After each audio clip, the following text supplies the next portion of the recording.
కష్టాలు చన్నీళ్ళ లాంటివి. 4 చెంబులు పోసుకుంటే 5వ చెంబు నుంచి సుఖంగానే ఉంటుంది, అనుమానమైంది.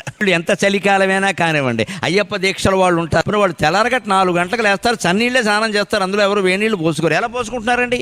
ముందు 4 చెంబులు అయ్యప్ప స్వామియే అంటారు, అయిపోయిందంతే, మొత్తం మిగిలినంత బాగానే ఉంది. అంతే, మనం అలాగే ఉండాలి. కష్టాలంతే, ముందు 4 కష్టాలు భరించగలిగితే తర్వాత ఆ కష్టం కూడా సుఖంగానే ఉంటుంది. ఎప్పుడూ కష్టాలు ఎక్కువ వస్తున్నాయంటే యువతరం ఒకలా ఆలోచించాలి. బాగా వాతావరణం ఉక్కబోస్తోంది అంటే వర్షం కురుస్తుంది ఖచ్చితంగా. వేసిన సెగ్గడ్డ ఉక్కబోస్తుందంటే వర్షం వస్తుంది. సెగ్గడ్డ ఇక్కడ వేసిన కురుపు బాగా సలుపుతోంది అంటే సంతోషించాలి, పగిలిపోతుంది అన్నమాట. ఇది బాగా ఉక్కబోస్తుంది అంటే వర్షం వస్తుంది. అంతేకాదు, వేడి నీళ్ళ కోసం అంటించిన కట్టెల పొయ్యి నుంచి బాగా పొగ వస్తుంది అంటే వెంటనే జ్వాల వస్తుంది ఖచ్చితంగా. అలాగే కష్టాలు నీ జీవితంలో కమ్మాయి అంటే భగవద్ అనుగ్రహం వర్షం రూపంలో కురవడానికి సిద్ధంగా ఉంది.